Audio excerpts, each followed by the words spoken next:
One of our goals heading into the deadline was to try to find a way to lengthen the lineup and add some offense. And we feel we've been able to do that by bringing Lane into the organization.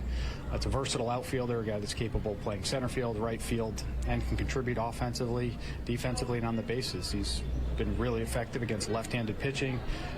He's a good outfielder, and I think he's third in Major League Baseball in stolen bases. So a lot of different ways he can help us, and we're excited to have him.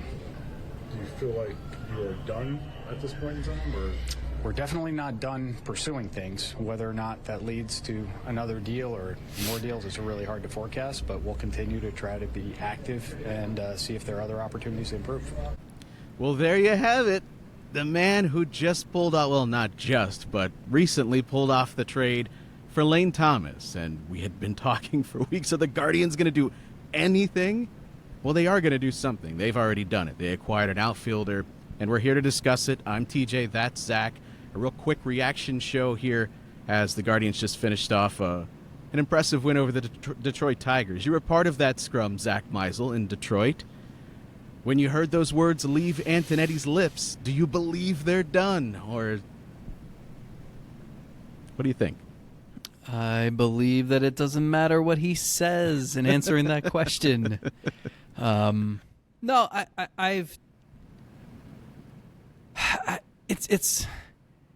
it's a difficult time of year, I think, because this is the perfect team to upgrade at the deadline. They hit every criteria you can. One, best record in the American League. They're now one game behind the Phillies for the best record in baseball. They own it, whatever tiebreaker they would have against the Phillies. I mean, theoretically, this time tomorrow, they could be the number one seed in baseball. So that seems like something you'd want to fortify if you can. At the same time, it's a very imperfect roster. We see it every day with trying to figure out how to maximize the pitching staff when 2/5 of your rotation is just a nothing. And even Gavin Williams is still working his way back. Ben Lively's not the type to go 7 innings a start as good as he's been. So that the obvious things we see, they see too. And I've said on here for over a month now that they have approached the deadline as buyers who want to keep this mojo going. The issue is you never know if your plans are going to work out. And I think you do all this groundwork and then you get to the few days leading up to the deadline and it's you don't know all the conversations everybody else is having, and it's like a game of musical chairs in some ways. So I definitely don't think they're done. I don't think they want to be done. It's a headache for them to try to piece together the pitching on a daily basis, and they know they need to survive the last 2 months, let alone, if you can upgrade your outlook for the playoffs, obviously you'd want to do that. But I just don't think there's, this has screamed, this needs to be a team that adds at the deadline for weeks. And so I think, in talking to the players and in hearing from our listeners, I think this shouldn't be the only move, and it's not some huge blockbuster addition. But I do think there's a little bit of relief. Jose Ramirez actually said it perfectly. He said, it's good to know we're on the same page. Once he actually learned of the trade, of course. That was amazing. wait, for anyone that missed the tweet, take us through that. Yeah, so I asked him, I guess I just assumed everybody knew. After the win, he knew. He knew. They got together in the clubhouse. You guys, we could hear them from down the hall. They were all celebrating the win, and I think they were ecstatic for Bo Naylor hitting a 3-run homer, for Josh Naylor coming back to the lineup and contributing, and obviously for Jose Ramirez hitting 2 home runs, tying Albert Bell for second on the franchise list. Which, if those two stood side by side, you would think they don't do anything in life similarly. And so, except for when you touch Jose's helmet, apparently. So I assumed that everybody knew, And I just said to Jose, like, what does it mean to know he's been through this before. He was on those teams in 16, 17, and 18 when they made upgrades this time of year. And I said, what does it mean to you guys when this happens? And he said, I don't know anything. Tell me. I said, you got Lane Thomas. And he said, I said, the Nationals. And he said, oh, okay. Good player. And it's like, he's simple, and that's the stamp of approval you need. What else can we say? Good player. Let's hit Done. the closing music at this point. No, we've been talking for weeks that the baseline expectation here is that you need to be better by the time the trade deadline ends, or you're beyond it. Your team needs to be better. I think, Zach, bringing in Lane Thomas, the Guardians are better today than they were pre this trade. Yeah. I think Lane Thomas is a very solid player. What we are going to find out, how solid. How well does he fit? Where does he slot in? How is he going to be used?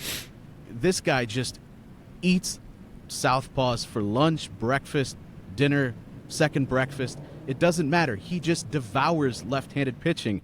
Do you not eat your meals in year. order? I mean, you travel enough, when you're in true. an airport. There are no rules. It's the wild, wild west. Oh, 326. I can have a Five Guys burger and that bag full of fries at 8:30 in the morning. Okay, and not be judged. No one's going to stop you. The slash line against lefties this year: 326, 410, 512. That's a WRC plus of 160. And slash lines and splits can be a little bit fluky year to year. He hit him last year too, 153. I don't think there's any question this guy can just slay lefties. Was this team needing an upgrade against left-handed pitching at the top of the list? I mean, against any pitching. It was an interesting choice. I was a little bit surprised by the choice. Yeah. But kind of as I really dug in, it's not that it won me over, but I see what they saw in terms of fit with this roster. But I think people are missing two key elements too here. Ooh, One, please tell me. 93rd sprint speed percentile. He's got a career-high 28 stolen bases. He's been caught 12 times, but I also think that just fits the Guardians. Reckless abandon on the base paths. So Sandy you got a will guy clean who's some got of that up, right? Sandy will clean some of that up. Sure, and if let's just imagine a day where he's hitting second, probably against a lefty, and you've got Quan, you've got him, you've got Jose Ramirez, and those three guys like to run. So it just adds opportunity. I think that's a big part of it. He can mash lefties and he can run. Like, it was great when they had Brandon Guyer and Jordan Luplow and Ryan Raber, and they could mash lefties. They weren't stealing 35 bases. He also has a cannon in the outfield. 95th percentile in arm strength. 23 outfield assists since the start of last season. And don't forget, he missed 5 weeks with a knee sprain this year too, which also might make his defensive metrics a little messy or noisy. But the fact that you've got an arm out there. I mean, you've got Quan in left, and if Thomas isn't right, those are some good defenders. It's a little nerve-wracking, I think, for this team right now when you've got Angel Martinez still learning center field, and maybe Giankensi Noel in right, or Daniel Schneemann in right, and it's just not guys in their normal positions. And to have an outfielder playing the outfield is a good thing. So I'm with you. Like, worst case scenario here is he's those guys, the Guyer, the Raber, and the Luplow, but with other elements to his game that those guys didn't have. They were one-dimensional. He's got that and then some. And then the best case scenario is if he can even be within shouting distance of league average against righties, then you've got a really good player. That's the player that the Nationals were dangling last year when he was on his way to 28 home runs, 20 stolen bases, bunch of outfield assists, 783 OPS, and no one was going to pay that price. He's a different hitter this year. Better walk rate, better strikeout rate, less power. More contact, less impact is what Chris Antonetti said. And so, I don't know. I mean, he's not a perfect player, but he's a good player. Like, he's a player who helps you win, I think. And as long as he's not like the second or third best hitter on your team, and or position player on your team, and I don't think he is, I think it's a good ad. like there were better players out there. And I stand by like this should you can't stop here, but I think it's a good start. And did they overpay? Like we'll know in like 7 years. I don't. I mean, we all might be dead by then. There is we can go through this in order. You don't have to blow through all the topics in the first 5 seconds. Sorry. Well, I know I've been you need writing sleep. about it the last 4 hours. I know you've been on the road since this morning after you traveled back from Philadelphia. I know it's been a rough day for you, and everybody feels sorry for you. The thing I got is, a paper cut and coffee came out. Because I mentioned on Twitter that obviously he kills the lefties against righties. We don't really know how often he'll slate in there. Is he going to be an everyday player? I think if you paid the price that they did in terms of prospects, they have to envision, even if it's not playing 6-7 days a week, it's probably 5.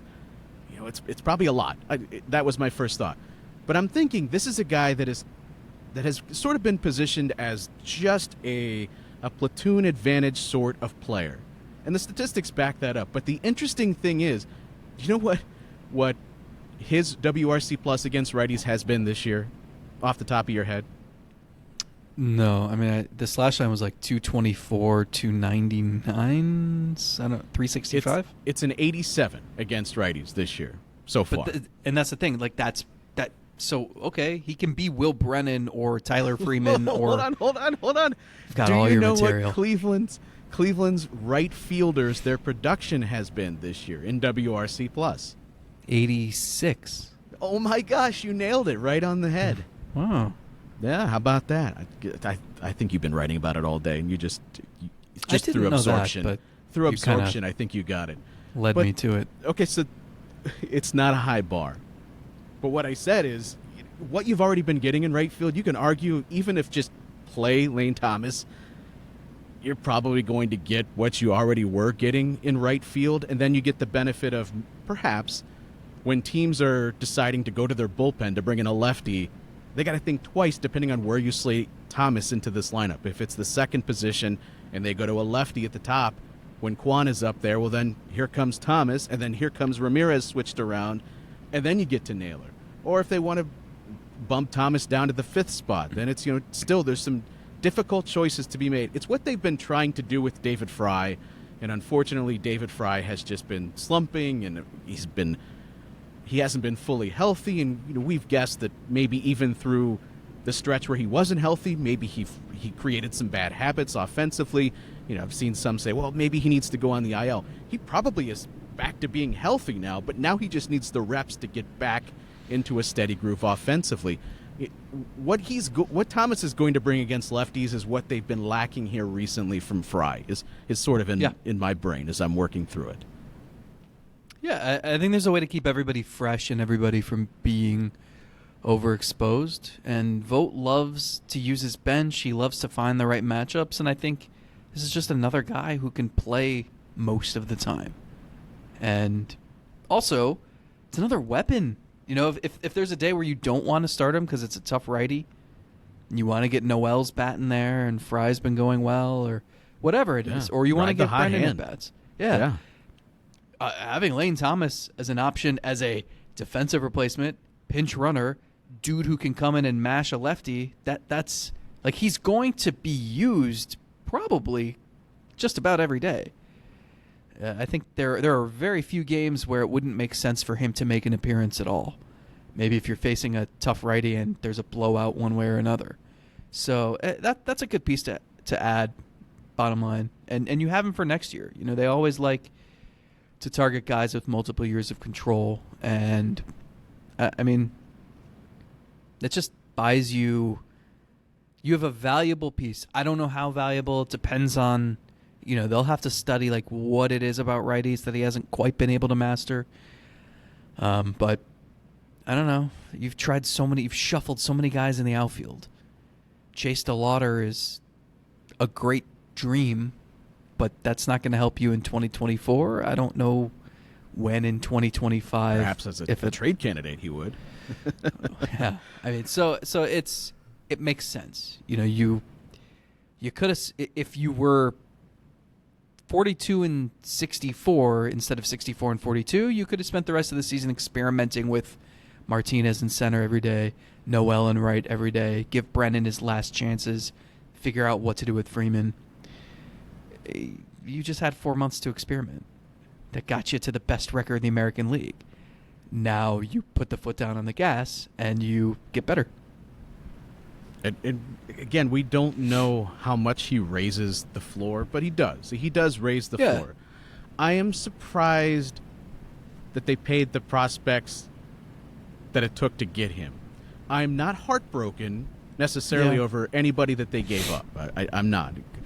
Especially Clemmy, when this organization trades a pitcher, I don't want to say I trust them 100%, but I kind of trust them 100%. There's something there that maybe just doesn't mesh with what they're trying to do. And I believe he was a guy that they were trying to build packages around him to get a hitter or a pitcher. So, I think they probably look at their farm system and see who would we be comfortable dealing, who do we not want to touch by any means. And I think Clemmy was a guy who, for whatever reason, and maybe the fact that they just drafted 17 pitchers, 9 of them in the first 10 rounds. Might do it. Yeah.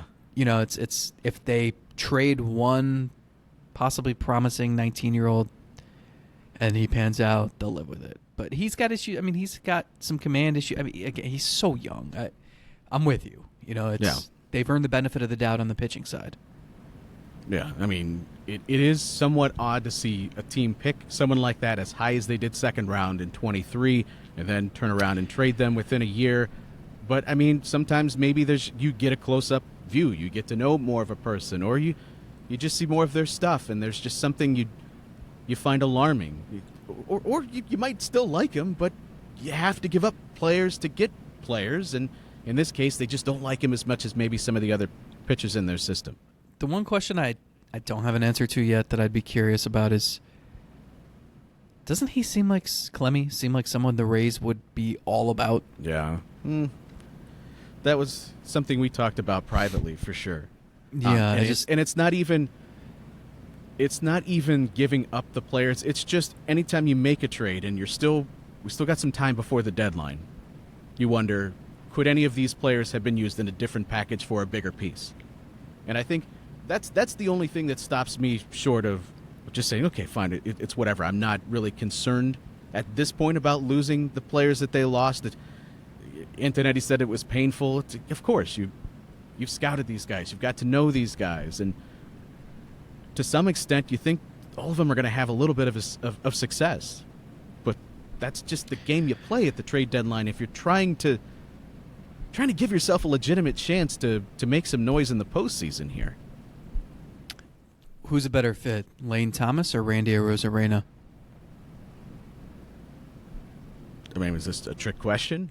No, I'm asking for your opinion. You're part of the show. Is your the analysis. Package the same? Are we saying it's the same? And that's kind of what I'm getting at. Is like I didn't ask anyone with the Rays if Clemmy was someone they would have really liked, but I have to imagine when those two teams talked and Randy Arozarena's name came up and the Guardians are, could they have dibuilt a package around Clemmy for Arozarena, or were the Guardians not quite as interested in Arozarena? Or did they try and the Rays said, no, Did the we're Rays not as want- much into him? Yeah. Yeah, I don't know. These are a lot of the questions that we won't get answers to ever, that I would love to know all the deals that never got made. But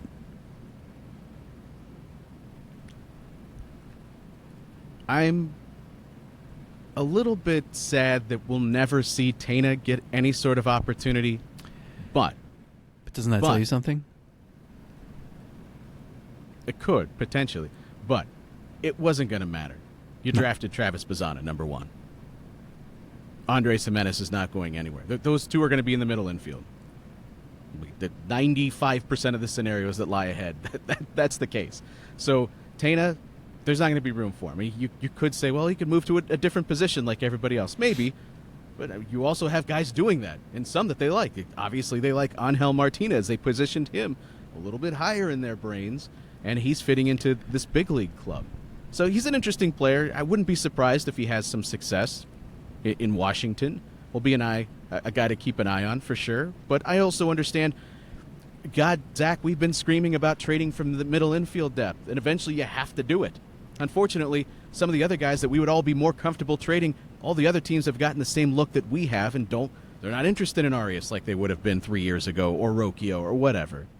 We've said this before, but if Clint Frazier became like a 5-time All-Star, the Guardians still don't regret the Andrew Miller trade. Sometimes it's okay for both teams to win a trade.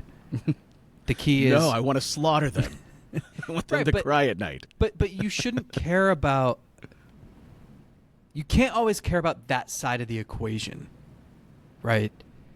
You have to worry about yourself, because the point of the trade, the urgency is to win now.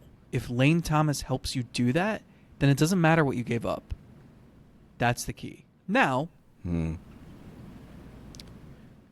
also have to make sure, and the Guardians are in good position. Their farm system's very healthy. They just added all those draft picks that, they have... Have you seen anybody else listed as having a better draft than the Guardians? I feel like I haven't seen that. There's still a lot in this farm system that they could deal to go get someone who could really help them. And maybe some of this commentary is obsolete in 10 hours, but I feel like even if this felt like a lot to give up, like there's still a lot left that they could move. And there are still a lot of people who don't have a clear path to the majors. And some of that stuff works itself out, but like I'm looking at Juan Brito wondering where the heck this guy's going to ever play for the Guardians, and wondering what they could get for him. I mean, you texted it to me, and I agree. In moving for Lane Thomas, they didn't trade any of the big pieces that they could use to go get that front of the rotation arm, if that is still out there. If Garrett Crochet is still out there, or even Flaherty. I mean, what's going on with Detroit and Flaherty? Tigers writers are very confused. It seemed like the trade was imminent, and then it wasn't. And I know they said, well, if he doesn't get traded, then he'll just come back later this week and pitch. But weird situation there. They didn't. We had said, do you make the move for a Rosarena potentially and take away any chance of, or a significant chance of going to get that bigger piece later? Is that a tightrope that you have to walk here? I don't think this sort of deal takes them off the table from action. If they were to make a deal like that, which you and I still believe they absolutely should be in the mix for. Look, Matthew Boyd seems like a really good dude. Detroit writers rave about him. But, the limited interactions I've had with him, he seems very pleasant. It was very cool watching his wife, either his mom or his mother-in-law, and his 4 children watch him throw a session at Progressive Field a few weeks ago. And he's looked good in his rehab starts. Like, all the credit to him. And who knows, like, what, some guys find more success sometimes after undergoing Tommy John surgery, or later in their career when they're wiser. If you look at his career numbers and you consider the fact that he is coming off of Tommy John surgery, he can't be the savior. That can't be the basket you're putting your eggs in. And so, like, might he be a minimal upgrade over Joey Cantillo / Xavier Curry / Carlos Carrasco? Maybe. Those 3 guys are also covering 2 spots in the rotation. Like, okay, Boyd can replace Carrasco. Go get someone to replace Cantillo, who I just don't think is ready to be a starting pitcher on this team for the last 2 months every 5 days. So, yeah, without question, they need starting pitching help, or figure something out. I don't know. Go get the best reliever on the market and then go from there. But no. Aim big. Go I'm with you. Go get the ace. Do that. And you'll feel. It'll hurt, as Antonetti said today. It'll hurt when you give up those prospects, but it hurts less when you get back guys that you're controlling, like Lane Thomas, like potentially a Crochet is a guy that you would control. You know what'll hurt? When the champagne stings in his My eyes eyes. at the My end of eyes. October. Okay, then you won't be Yeah. thinking about, oh no, but what if Rafael Ramirez Jr. makes it big with the Nationals? You can't worry about that. I mean, imagine feeling the pain for a rental. Like, you see the package that the Blue Jays got for Kikuchi? I mean, my goodness, I can understand why the Guardians didn't move in that direction. Teams get desperate this time of year. And And you the have to hope. Astros, they're I think they're like what people wanted the Guardians to do in 2019 when it's like, it seems like this window's closing. You Kind of gotta at the just- end, yeah. Yeah. And you do your homework. You talk to as many people as you can. You try to make an informed choice. At the end of the day, you are going to make silly decisions, but you just have to make sure you're cashing in the chips for the right people. Is Lane Thomas going to be that guy? I don't know. I am intrigued by the fact that since he's come back from the MCL sprain, have you seen the numbers since then? Really I have. fantastic. Like 282. Again, I just wrote about this, dude. I've been studying this all night. Stop quizzing me. Dude, would you like to just read the rest of the slash line? I don't have it in front of me. 282, 410? 363, 469. Oh. Nice. 410 That's was a nice, against lefties. nice slugging percentage. This is just overall. So he's been a 134 WRC plus overall since coming back from the MCO. Did he find something there? I mean, you've talked about that he's made some adjustments, kind of the opposite of what a lot of Guardians hitters have been trying to do. Instead of impacting the ball, maybe just focusing on trying to hit for a little bit more average, maybe utilize some of the speed. He's an interesting player. I don't know what he's going to do for this offense. You don't know. We just don't know. The Guardians don't know. I do know the offense is going to be better when he finally takes the field than when previously he wasn't here. And you now got... I would much rather be having this conversation in a couple of weeks arguing over, well, I think Noel should be playing all the time because look at what he's been doing lately. No, I think it should be Martinez getting the at-bats and Freeman's really turned it around. You've added another player to the mix that I believe in to give you adequate offense compared to where they have been here the last couple of weeks where they're throwing guys out there. Daniel Schneemann has been fun at times, but is Daniel Schneemann a big league player? I don't know. Is he going to be capable of giving you anything close to what he did when he first arrived? Who knows? But I feel like Lane Thomas is a big leaguer, a guy that's definitely going to do one thing. Well, he's going to do a few things, but I know he's going to do one thing maybe better than anybody else on this team, and that's just kick lefty ass. If nothing else, I'll take that. All I know, man, good player. Thanks for hanging out with us on this short reaction show. We're going to come back. If there's any moves before the deadline and while the deadline's happening, who knows? We'll be all over the place. So keep it locked to your podcatchers and your YouTube, of course. Maybe we'll go wild. I'll go live again. Who knows what might happen? You got to be aware of what's Streets taking were place. talking that was really good. Oh, People really? like that. They Oh, like a lot of interesting. TJ. I'm glad to see all my checks went out okay.